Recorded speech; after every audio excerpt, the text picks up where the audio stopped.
আজকে আমরা আবারও একটি বিয়ে বাড়িতে ফ্রিতে খাবো, কিন্তু এটা কোনো যেন বিয়ে বাড়ি নয়, এটা হলো একটি গ্রামের বিয়ে বাড়ি। আমরা আগের বার একটি শহরের বিয়ে বাড়িতে যা খাইছি, কিন্তু কোনোদিনও গ্রামের বিয়ে বাড়িতে যা খাই নাই, যেটা খুবই রিস্কি। এখন বলবো যে গ্রামে বিয়ে হইতেছিল এটা আমরা কিভাবে জানি? আমাদের একজন সাবস্ক্রাইবার আমাদেরকে বলছে যে ভাই এখানে একটা বিয়ে হইতেছে, চাইলে এমন একটা ভিডিও বানাতে পারেন। তাই আমরা যাইতেছি ভিডিওটা বানানোর জন্য। আর আজকের চ্যালেঞ্জই হলো আমরা ঠিকঠাক ভাবে ফ্রিতে খেয়ে বাসায় যাওয়া। কেমন লাগতেছে ফ্রিতে খাইতে যাইতেছো তোমরা? ফিলিংস কেমন? আগের বার একটা এই কাজ করছি আমরা, তো এখন কোনো ভয় নেই। তোমার ফিলিংস কেমন? নতুন, আমি ফার্স্ট টাইম নতুন, উনিও শিখতে পারবে আজকে থেকে। শাবাশ বেটা। আর গাইস আমরা কোন জায়গায় যাইতেছি এটা তোমরা যাইতে যাইতে দেখবা, কিন্তু এইটা শিওর এটা শহরে না, এটা শহরের বাইরে। তো চলো যাওয়া যাক। তো আমরা সবাই রেডি, আমরা খুবই খুশি, হাসি দেখে বুঝতে পারতেছো একদম ফুরফুরা মেজাজে আমরা ফ্রিতে গ্রামের বিয়ে খাইতে যাইতেছি। সাথে রয়েছে খুব সুন্দর সুন্দর ভিউ এবং আরো সাথে রয়েছে সিঙ্গাপুরের হাইওয়ে। তারপর রয়েছে আমাদের সাথে আমাদের প্লেয়ার গুলা, সাথে আছে নীল কালারের অ্যাপাচি। মানে ফ্রিতে খাইতে যাইতেছি নাকি অন্য কিছু করতে যাইতেছি কেউ দেখলে বুঝবে না। এখন তোমাদেরকে দেখাবো প্রতিকূল পরিবেশে কিভাবে এরকম ভাঙ্গা রাস্তা পার করতে হয়। এন্ড শরীয়তপুরবাসী যারা আছো তারা তো এই রাস্তা দেখে চিনিয়ে ফেলছো, এটা হচ্ছে ডোমসার বাজারের রাস্তা। আল্লাহ রে, এই ছাগলটারে ধরে লই দে। আমার লাভ লস নেই, আমার লাইফটাই লস। গাড়িতে সংঘর্ষ হইব। তো গাইজ এখন আমরা গরিবের পদ্মা সেতু পার হব। হ্যাঁ ঠিকই শুনছো, সামনে রয়েছে গরিবের পদ্মা সেতু। এন্ড আমরাই প্রথম যারা গরিবের পদ্মা সেতু বিনা টোলে পার হইতেছি। পাশে রয়েছে পদ্মা নদী, রয়েছে তাতে কচি কচি ইলিশ মাছ, তার উপরে রয়েছে গরিবের পদ্মা সেতু এবং তার পাশে রয়েছে ট্রেন লাইন। তো যাই হোক, আমরা সেতু পার করে চলে আসছি ডোমসার বাজার। যারা ডোমসার বাজার চেনো না তাদেরকে বলি, এটা শরীয়তপুরের মধ্যে একটা বাজার যার নাম ডোমসার বাজার। আরে কেনা কে চাতে হো? Change the topic. তো এখন আমাদেরকে যেটা করতে হইব সেটা হইতেছে ডোমসার বাজার থেকে হাতের ডাইনের দিকে যে রাস্তাটা গেছে ওইখান দিয়ে আমাদেরকে ঢুকতে হবে, যেখানে মূলত মাছ বাজারটা। আর সত্যি বলতে আমাদেরকে যে ইনফরমেশন দেওয়া হয়েছে না সেই অনুযায়ী আমরা যাইতেছি, কিন্তু আমরা সঠিক চিনি না আসলে কার বিয়ে, কোন জায়গায় বিয়ে, অ্যাকচুয়ালি লোকেশনটা কোথায়। তো আমরা জাস্ট ইনফরমেশনের আলোকে যাইতেছি। তো কথা বলতে বলতে আমরা মনে হয় বিয়ে বাড়িতে চলে আসছি। তোমরা সামনে দেখতে পাইতেছো একটা বিয়ের গেট।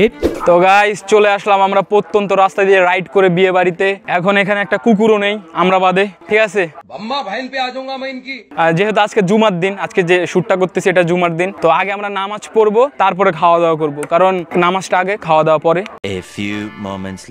তো নামাজ শেষ করে আমরা বিয়ে বাড়ির ভিতরে ঢুকে গেলাম। বিশ্বাস করবেন না রাসেল ভাই, ভিতরে ঢুকার পর এমন একটা জিনিস দেখছি যেটার জন্য আমরা মোটো প্রস্তুত ছিলাম না। কি চাইলাম কি হইল। আসলে গাইস আমরা ভুল বাড়িতে ঢুকে পড়ছি। মূলত যেই বাড়িতে বিয়ে ভাবছিলাম সেই বাড়িতে মাত্র বিয়ের প্রস্তুতি নিচ্ছে, প্যান্ডেল সাজানো হচ্ছে। আমি তখনই বলছিলাম যে আমরা কিন্তু ঠিক চিনি না, জাস্ট একটা ইনফরমেশনের আলোকে আমরা বিয়ে বাড়িতে বিয়ে খাইতে আসছি।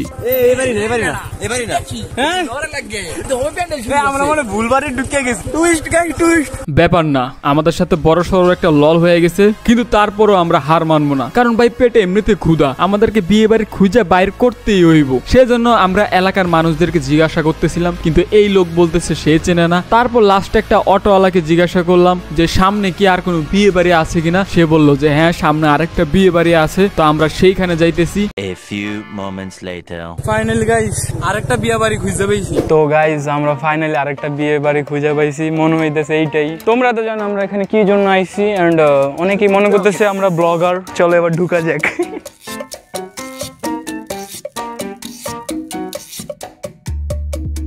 দেখো এখানে রান্না হচ্ছে। হ্যাঁ শোয়েব ভাই কেমন লাগতেছে? আমার তো পুরো লড়ে লাগে।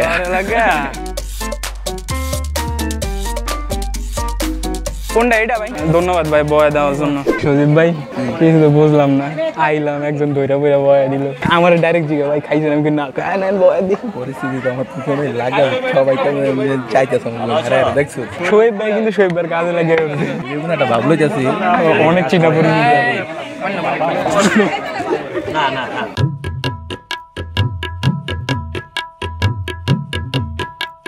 মুরব্বি মুরব্বি সাব্বির ভাই শেষ। আচ্ছা আচ্ছা সালাডটা দিয়েন ভাই। তাহলে এটা কি ডাইছে মেহমান? দাও দাও সালাদ দাও। গাইজ আমরা এখন সালাদ নিতেছি গাইজ। Thank you. লেবু দেওয়া ভালো করে না, খাওয়া শুরু করে দিচ্ছি। খাবারটা খুবই জুসি, টেন্ডার, অথেন্টিক। বিয়ে বাড়ির খাবার হতাশ করে না কোনোদিন আমি। না এটা কুচি করে কামড় দাও তো। না থাক। তো গাইজ এখন রোস্ট, ডাল, সবজি না সালাদ এগুলা দিয়ে আগে খাই, তারপরে যেগুলো আসবে ওগুলো দেখাইতেছি। কিছু কও কেমন লাগে খাবারটা কেমন হয়েছে? গাইস? আমার প্লেটটা দেখো আর সজীবের প্লেটটা দেখো। শোয়েব সাব্বির আবার কথা কম পায়, খাই বেশি। আমি এখানে পায়েস শেষ করতেছি আর ওদের এখানে একটু পায়েস খেয়ে দেখি তো কেমন লাগে। পুরো গাইস আসল দুধের টেস্ট, মানে আসল গরুর দুধের টেস্ট। ভাই কোবাইতেছে দরাই, আমি তো জাস্ট ভিউয়ার্স।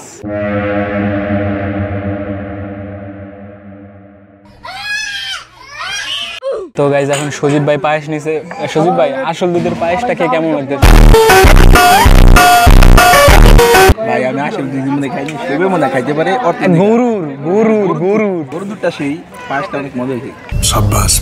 আমরা সবাই ডেজার্ট নিতেছি, মানে সিন্নি। আর এখানে আমার ভাইয়ের মেন কোর্সে শেষ হয়নি। তো গাইস ওনারা সিন্নি খাওয়ার কম্পিটিশনে লাগবে।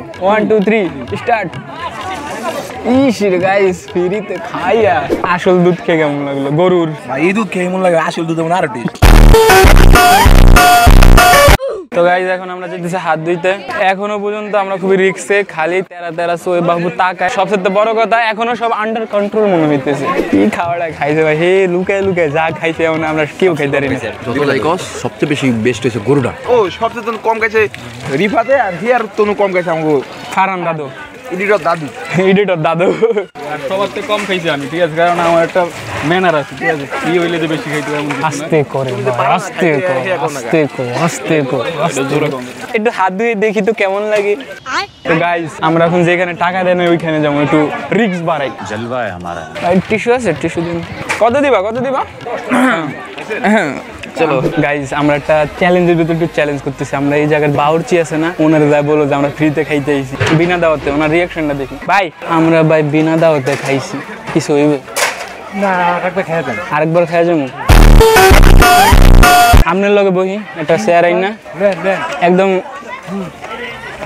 ওই কড়া বিষটা দিবেন আমার। আপনারা ফ্রি যারা খাইয়া করে বাইন্দা বলে পিটান।